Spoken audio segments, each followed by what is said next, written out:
अभिषेक राज, CEO founder जियो global. चलिए आज हम बात करेंगे बिहार अनुदेशक नियमावली के बारे में। बिहार अनुदेशक बहाली आने वाली है। जैसा कि आप लोगों को पता होगा, बहुत सारे अलग अलग पेपर के माध्यम से, बहुत सारे न्यूज के माध्यम से पता चल रहा होगा कि अगले महीने तक बिहार अनुदेशक बहाली के लिए नोटिफिकेशन आ सकते हैं। और इसके रिगार्डिंग जरूरी है कि अगर आप अनुदेशक बनना चाहते हैं, इसका तैयारी करना चाहते हैं, तो सबसे पहले इसके नियमावली को आपको जानना होगा कि बहाली प्रक्रिया कैसे होगी, इसमें किस तरह के प्रश्न आएंगे, इसमें सीआईटीएस का क्या रोल रहेगा, इत्यादि के बारे में आपको हम बताने वाले हैं। जो पेपर दिख रहा है, ये बिहार सरकार द्वारा बनाया गया अनुदेशक बहाली का नियमावली 2018 है और इसी के अंतर्गत ये बहाली होने वाली है। तो जरूरी है कि आप नियमावली का स्टडी अच्छे से करें, क्योंकि जब तक आप स्टडी अच्छा से नहीं करेंगे, एग्जाम में परफॉर्मेंस नहीं होगा। आप लोग सीआईटीएस के, मुझे पता है और इंतजार है बहाली का, और बहाली ये बार बार आती नहीं है। जब आ रही है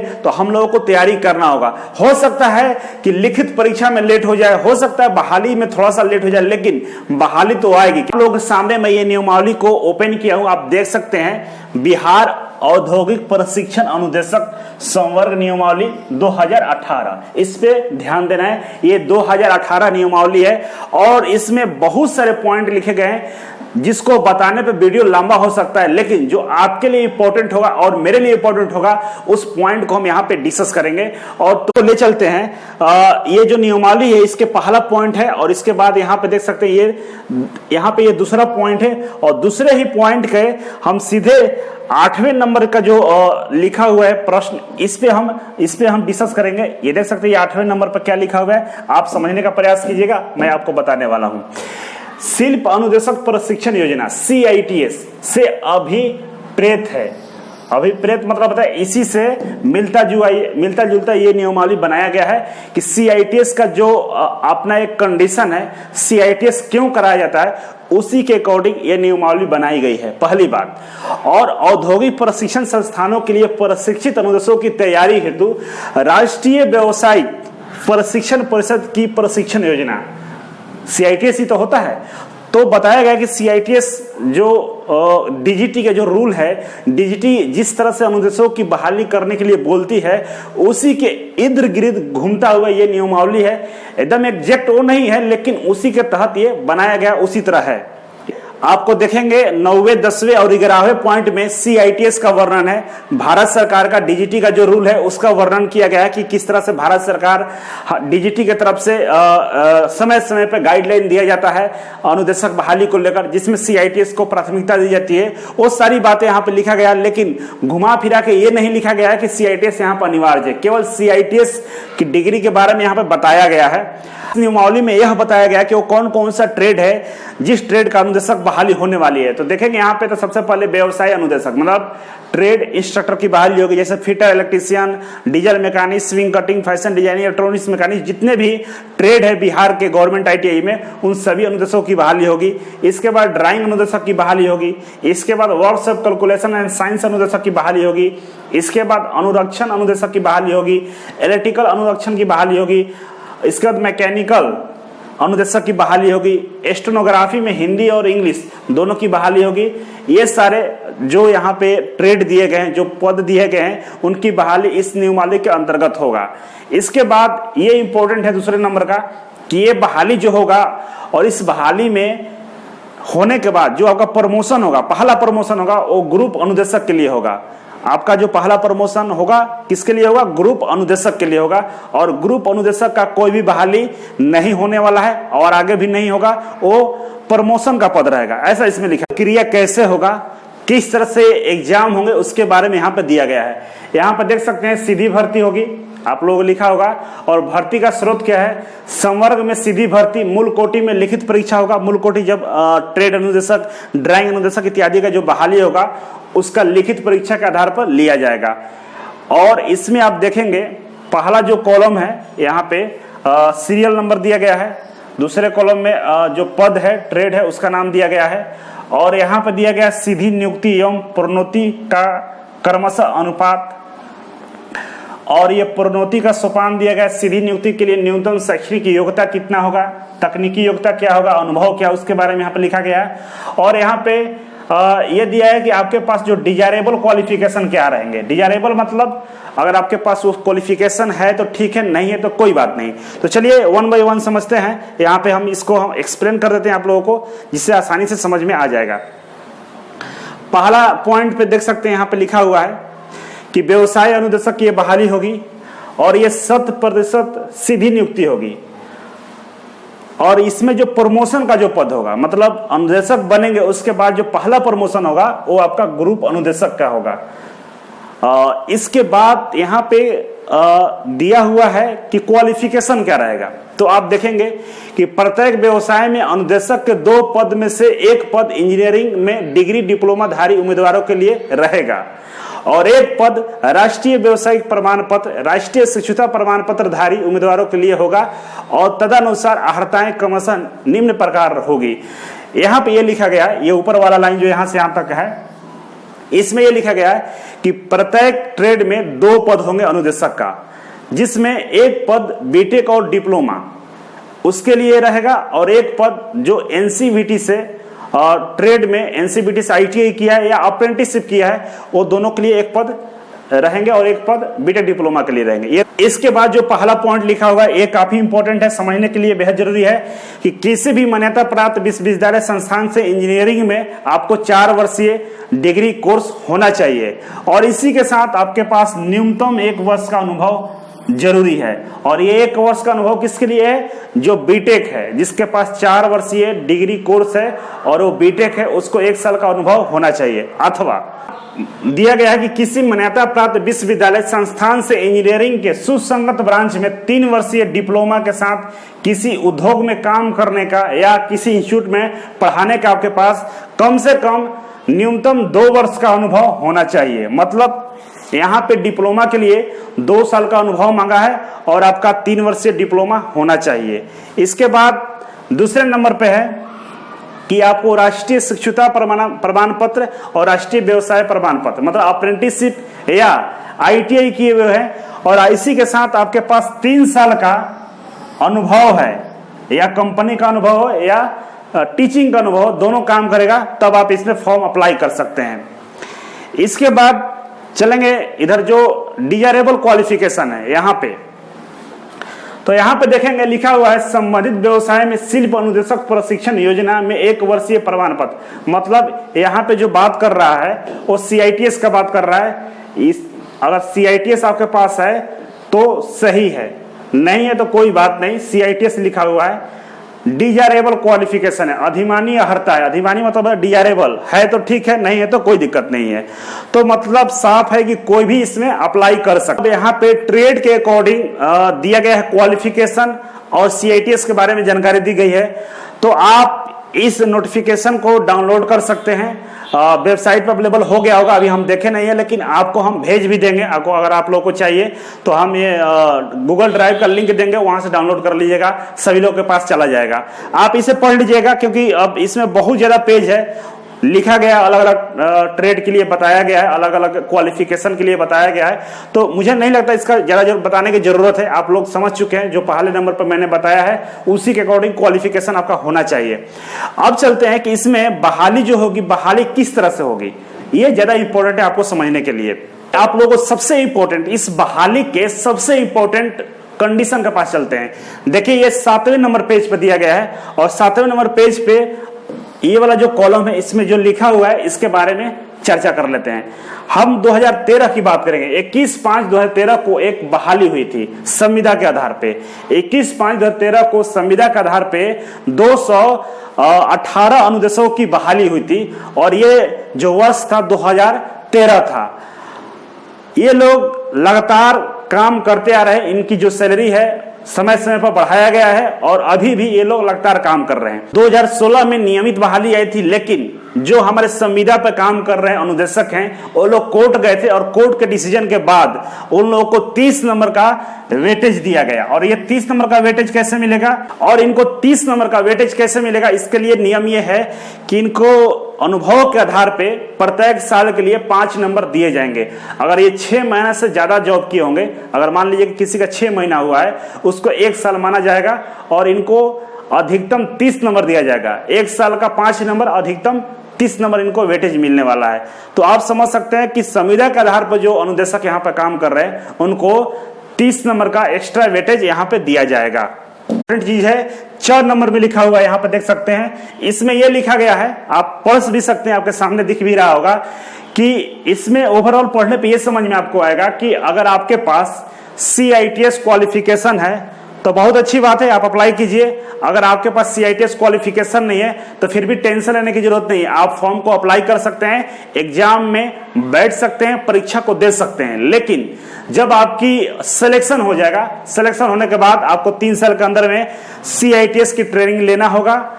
और अगर आप CITS की ट्रेनिंग ले भी रहे हैं तो आपको जो CITS क्वालिफिकेशन है उसको पूर्ण कर लेना होगा, मतलब फेल नहीं होना होगा, ये इसमें लिखा गया है। कुल मिलाकर CITS अनिवार्य यहाँ पे नहीं बताया गया है। अब चलते हैं सबसे इंपॉर्टेंट जगह पे कि बहाली प्रक्रिया जो मेरिट लिस्ट बनेगा वो कैसे बनेगा यहाँ पे, उसके लिए हम यहाँ पे आपको हम बताने वाले हैं। करेंगे मेरिट लिस्ट का, जिसका इंतजार आपको बहुत दिनों से था कि मेरिट लिस्ट कैसे बनाया जाएगा, इसमें CITS का वेटेज कैसे दिया जाएगा इत्यादि के बारे में हम आपको बताने वाले हैं। यहाँ पे 3 पॉइंट लिखा गया है, 1, 2 और 3। पहला पॉइंट समझिएगा कि लिखित परीक्षा होगा और लिखित परीक्षा का 50% नंबर आपके मेरिट लिस्ट में ऐड होगा। मान लीजिए पहला पॉइंट के बारे में, पहला पॉइंट लिखा गया है कि लिखित परीक्षा के प्राप्त अंकों का प्रतिशत 50% आपके मेरिट लिस्ट में ऐड किया जाएगा। मतलब आप जितना नंबर लाएंगे लिखित परीक्षा में उसका केवल 50% ही मेरिट लिस्ट में ऐड किया जाएगा। दूसरा नंबर पर लिखा है कि अगर आपके पास जो क्वालिफिकेशन है, चाहे टेक्निकल क्वालिफिकेशन में ITI हो, डिप्लोमा या BTech हो, उसका 20% यहाँ पे लिखा हुआ है, आप देख सकते हैं 20% आपके मेरिट लिस्ट में ऐड किया जाएगा। इसके बाद यहाँ पे बताया गया है कि अगर आपके पास CITS क्वालिफिकेशन है तो CITS क्वालिफिकेशन का 30% आपके मेरिट लिस्ट में ऐड होगा। चीजें हैं, पहला है कि लिखित परीक्षा का 50%, टेक्निकल क्वालिफिकेशन का 20% और CITS का 30% ऐड करके मेरिट लिस्ट बनाया जाएगा। तो चलिए आपको ले चलते हैं बोर्ड पे। तो चलिए आइए समझिए मेरिट लिस्ट कैसे बनेगा। मेरिट लिस्ट बनाने के लिए लिखित परीक्षा होगा और लिखित परीक्षा का 50% आपका ऐड होने वाला है और टेक्निकल जो क्वालिफिकेशन है उसका 20% आपको मेरिट लिस्ट में ऐड होगा। टेक्निकल क्वालिफिकेशन का 20% आपके मेरिट लिस्ट में ऐड होने वाला है। इसके बाद CITS का 30% आपके मेरिट लिस्ट में ऐड होगा। तो पहला समझते हैं कि लिखित परीक्षा का 50% क्या होगा। लिखित परीक्षा का 50% का मतलब हुआ, मान लीजिए लिखित परीक्षा 100 नंबर का हुआ, एग्जाम्पल दिया नहीं है कितने नंबर का होगा, मान लीजिए 100 नंबर का होता है। 100 नंबर में आपका नंबर 90 आता है और 90 नंबर का 50% निकालेंगे मतलब आधा, 50% मतलब आधा, आधा करेंगे तो 45 नंबर होता है। ये 45 नंबर आपके मेरिट लिस्ट में ऐड होगा। इसके बाद जो टेक्निकल क्वालिफिकेशन है, मान लीजिए कोई ITI है, कोई BTech है, कोई डिप्लोमा है, तो किसी का 80%, किसी का 70%, किसी का 90% होगा ITI में, BTech में, डिप्लोमा में। तो एक एवरेज ले लेते हैं कि मान लीजिए आपके ITI में या डिप्लोमा BTech में 80% नंबर है। अब 80% आपका नंबर है, इसका केवल 20% बोल रहा है कि 20% ही आपके मेरिट लिस्ट में ऐड होगा। 20% का मतलब हो गया, आप निकालेंगे इसका 80 का 20% तो 16 नंबर होता है, आपका 16 नंबर मेरिट लिस्ट में ऐड करने वाला है। अब चलते हैं CITS का क्या बोला है, ये टेक्निकल का हो गया, ये टेक्निकल का आपका ऐड होने वाला है। अब बात करेंगे CITS का। CITS का बात करते हैं यहाँ पे। तो CITS के लिए बोला है कि CITS का आपका CITS का बोला है कि 30% आपके मेरिट लिस्ट में ऐड होगा। तो मान लीजिए CITS में किसी का 70% है, 75% है, 80% है, 85% है। 80% यहां भी मान लेते हैं कि आपका CITS में 80% नंबर है। तो मान लीजिए CITS में आपका 80% आपका नंबर है और 80% का 30% आपके मेरिट लिस्ट में ऐड होगा, मतलब 18 का 24 नंबर आपके मेरिट लिस्ट में ऐड होने वाले हैं। ये 24 नंबर आपके मेरिट लिस्ट में ऐड होंगे। तो आप देखेंगे कि जो जिस हिसाब से ये मेरिट लिस्ट बनाया जा रहा है उसके अकॉर्डिंग आपको ध्यान देना होगा। आप ध्यान देंगे तो ये लिखित परीक्षा में कितना आपका नंबर आया है, 45 नंबर आया है। इसके बाद टेक्निकल का कितना है आपका, 16 नंबर आया और CITS का कितना है आपका, 24 नंबर आया। ये रिटन एग्जाम का हुआ। ये टेक्निकल क्वालिफिकेशन का हुआ, ये CITS का हुआ। ऐड करेंगे तो आप देख सकते हैं इसको, तो आप देखेंगे ऐड करने पे ये 15 की 5 हो गया और 7 1 8, 85 नंबर आपका आ रहा है। तो मतलब अगर आपके पास लिखित परीक्षा में अगर आप 90 नंबर लाते हैं और उसका 45 नंबर आपका ऐड होगा, क्वालिफिकेशन आपका 80% है ITI डिप्लोमा बीटेक में, तो आप 16 नंबर ऐड होगा, और CITS में आपका 80% है तो आपका ये 24 नंबर ऐड होगा, 85 नंबर आ रहा है। लेकिन अब जिसका इतना नंबर कम होगा, 80 से जिनका कम होगा उनका कट ऑफ इससे कम जाएगा। तो डिपेंड करता है कि अगर आपके पास CITS क्वालिफिकेशन है तो आप आसानी से पास कर जाएंगे। तो हम बात करेंगे जिसके पास CITS क्वालिफिकेशन नहीं है उसका कैसे रिजल्ट बनेगा। तो देखिए उसका रिजल्ट कैसे बनेगा, क्योंकि CITS नहीं है वो भी अप्लाई करेगा, CITS कंपलसरी नहीं है, 30% वेटेज है, तो उसका कट ऑफ देखिए कैसे बनेगा। मान लीजिए उसका रिटन एग्जाम में 90 आया और 90 का 50% निकालेंगे आप, तो इसका भी 45 नंबर आ गया। और इसके बाद टेक्निकल का मान लीजिए 80% इसके पास है, तो 80 का अगर आप 20% निकालेंगे तो यहाँ इसको बन रहा है 16 नंबर। तो आप देखेंगे इसका जो मेरिट लिस्ट बनेगा, तो मेरिट लिस्ट आप देख सकते हैं किस तरह से इसका बन रहा है। मेरिट लिस्ट के लिए क्या होगा, 45 + 16 इक्वल टू आप देखेंगे ये ओनली 61 नंबर आ रहा है। मतलब जिसके पास CITS क्वालिफिकेशन नहीं है उसका CITS का 30% ऐड नहीं होगा। तो देख सकते हैं कितना कम हो रहा है। यहाँ आपका नंबर आ रहा है 85 और इनका नंबर आ रहा है 61। कितना का अंतर है, इतना बड़ा डिफरेंस है। अगर CITS किए रहेंगे तो निश्चित तौर पे आपका सिलेक्शन होने के चांस बहुत ज्यादा है। जो CITS नहीं किया है तो मान के चलिए कि उसका नौकरी नहीं मिलने वाला है। अब धांधली होगा, कुछ होगा तो उसकी बात अलग है, लेकिन फिलहाल देखा जाए CITS अगर जिसके पास है उसकी नौकरी मिलने की काफी संभावना है। तो कुल मिलाकर ये जो नियमावली है, नियमावली हम लोगों के लिए जो CITS किया उनके लिए काफी अच्छा है, CITS करने वालों के लिए काफी अच्छा नियमावली है। इससे संतुष्ट रहिए। अगर इस नियमावली के अंतर्गत एग्जाम होता है तो आपका सिलेक्शन हो जाएगा। अब चलिए बात करेंगे संविदा के आधार पर जो अनुदेशक काम कर रहे हैं बिहार में उनका कैसे होगा सिलेक्शन। मान लीजिए उनका भी लिखित परीक्षा में 90 आया, 90 का 50% करेंगे तो इनका भी आ रहा है कितना, 45 नंबर यहाँ पे। और इसके अब नेक्स्ट टेक्निकल का भी इनका मान लेते हैं कि 80% नंबर है इनका टेक्निकल में, और इसका 20% करेंगे। तो अब नेक्स्ट बात करेंगे संविदा के आधार पे जो लोग हैं उनका अगर एग्जाम होता है तो उन लोगों का जो 30 नंबर वेटेज मिलने वाला है, तो 30 नंबर वेटेज मिलने के बाद उन लोगों की क्या कंडीशन होगी उनको थोड़ा सा हम देखते हैं। मान लीजिए लिखित परीक्षा में जो लिखित परीक्षा होगा उसमें भी इन लोगों का मान लीजिए 90 आता है, एवरेज मान लेते हैं 90 नंबर आ गया, और 90 का इनका भी 50% ऐड होगा मेरिट लिस्ट में। अब 50% ऐड होगा तो मतलब 45 नंबर ऐड होगा मेरिट लिस्ट में। और ये भी मान के चलते हैं कि टेक्निकल में इनका भी नंबर 80 होगा, 80% होगा टेक्निकल में, और इसका जो ऐड हो रहा है वो 20% हो रहा है। तो मान लीजिए इसमें भी इनका 16 नंबर होगा। और जो एक्सपीरियंस है, एक्सपीरियंस का इनको कितना मिल रहा है, 30 नंबर मिल रहा है एक्सपीरियंस का इनको, और यहां पे 30 नंबर मिल रहा है। तो आप देखेंगे कि इनका जो नंबर है 45 नंबर हो गया, 16 नंबर हो गया और ये 30 नंबर हो गया। तो इनकी जो मेरिट जाएगी, इनके मेरिट की हम बात करें, तो इनकी मेरिट देखिए, इनका जो मेरिट होगा तो कुछ इस तरह से बनेगा, 45 प्लस कितना हो गया 16 और इसके बाद 30, इसको ऐड करेंगे तो 19 आ रहा है। मतलब इन लोगों का नंबर अगर एवरेज देखते हैं तो 19 आ रहा है। और यहां पे चार्ट के माध्यम से आपको हम समझाए, अगर आप चार्ट के माध्यम से यहां पर देखेंगे तो आप देखिए चार्ट के माध्यम से आपको बताते हैं। यहां पे CITS जो किया है उसका देखेंगे तो 85 आ रहा है, और जो संविदा पे उसको 91 आ रहा है, और जो जिसके पास CITS क्वालिफिकेशन नहीं है, विदाउट CITS है, उसका नंबर 61 है। तो आप देख सकते हैं इसका तो कंफर्म है, जो संविदा है उसका 100% नौकरी मिलने वाला ये कंफर्म है। इसके बाद रहा सीआईटीएस वाले को, तो सीआईटीएस वाले को केवल आपस में कंपटीशन होगा, बाहर से कंपटीशन नहीं है। जितने सीआईटीएस वाले हैं इनको आपस में कंपटीशन है, और ये तो कंपटीशन से बाहर चले गए हैं। हो सकता है कोई किस्मत वाला होगा उनको मिल जाएगा, जिसमें सीआईटीएस वाले नहीं होंगे जिस ट्रेड में, उसमें विदाउट सीआईटीएस वालों को नौकरी मिल सकती है।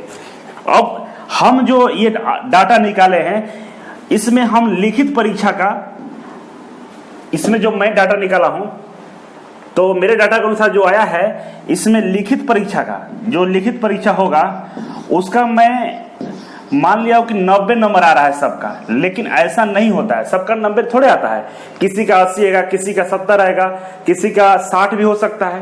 तो एवरेज मान लीजिएगा, मान लीजिए किसी का 70 है तो उसका यहाँ पर नंबर 35 जुड़ेगा, जिसका 80 है उसको 40 जुड़ेगा, जिसका 90 है उसका 45 जुड़ेगा। मैं मैक्सिमम नंबर जोड़ लिया हूं, जिसका 90 आएगा, 90 से ज्यादा किसी का नहीं आता है। मैक्सिमम जो एग्जाम होते हैं उसमें 90 टॉपर का होता है, तो टॉपर को हम मान लिए कि टॉपर के हिसाब से इस तरह का कट ऑफ रहेगा। तो ये कट ऑफ है, मैक्सिमम कट ऑफ है, इससे कम ही रहता है। तो आप लोगों को आसानी से नौकरी मिलने वाला है, जो सीआईटीएस नहीं है उनको थोड़ा सा दिक्कत होगी।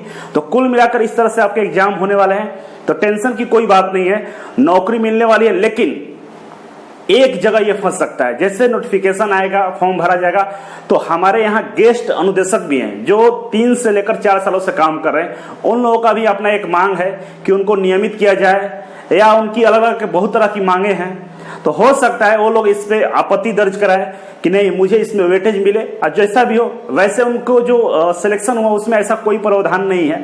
सर्विस जो लेटर उनको मिला है उसमें लिखा गया है कि जब भी नियमित वैकेंसी आएगी, बहाली आएगी, उसमें आपको हटना होगा, आपको हटा दिया जाएगा।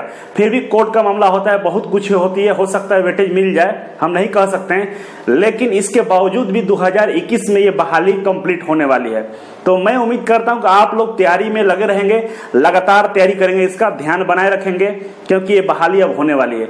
2013 में जो बहाली आई थी उसमें केवल टेक्निकल क्वेश्चंस आए थे। 2009 के आसपास एक बहाली हुई थी, उसमें भी टेक्निकल क्वेश्चंस आए थे, केवल प्योर टेक्निकल था। तो आप लोगों को अगर ये बहाली आती है तो इजी वे कोचिंग की तरफ से टेस्ट सीरीज हम प्रोवाइड कर देंगे, कुछ लाइव क्लासेस चला देंगे, जिसके माध्यम से सीआईटीएस करने वाले बच्चों को हेल्प मिल जाएगा। इतना हम मदद करेंगे। आगे आपको जो भी डाउट लगेगा आप कमेंट बॉक्स में कमेंट कर सकते हैं, आगे हम इससे वीडियो बनाने का प्रयास करेंगे। आप लोगों से रिक्वेस्ट है, अगर इस चैनल को कोई सब्सक्राइब नहीं किया है तो उसको सब्सक्राइब करने के लिए बोल दीजिए, क्योंकि आईटीआई के लिए एक बहुत अच्छा चैनल है जहां पे तरह तरह के हम लोग वीडियो बनाते रहते हैं। आईटीआई के हर फील्ड का नॉलेज हम लोग यहाँ पे देने का काम करते हैं। तो आप लोगों अनुदेशकों से रिक्वेस्ट है, जो अनुदेशक बनने वाले हैं, जो सीआईटीएस के हुए मेरे भाई हैं, आप सभी जहां भी पढ़ा रहे हैं, जहां भी काम कर रहे हैं, तो जो आईटीआई के बच्चे उनको जागरूक करने का काम कीजिए और उन लोगों को मेरे चैनल से जोड़ने का काम कीजिए। आप लोगों से रिक्वेस्ट है, निवेदन है कि आप लोग ऐसा करेंगे। तो चलिए आज के लिए बस इतना था। Thank you so much. फिर मिलते हैं आपसे एक नई वीडियो और एक नई जानकारी के साथ। तब तक के लिए नमस्कार।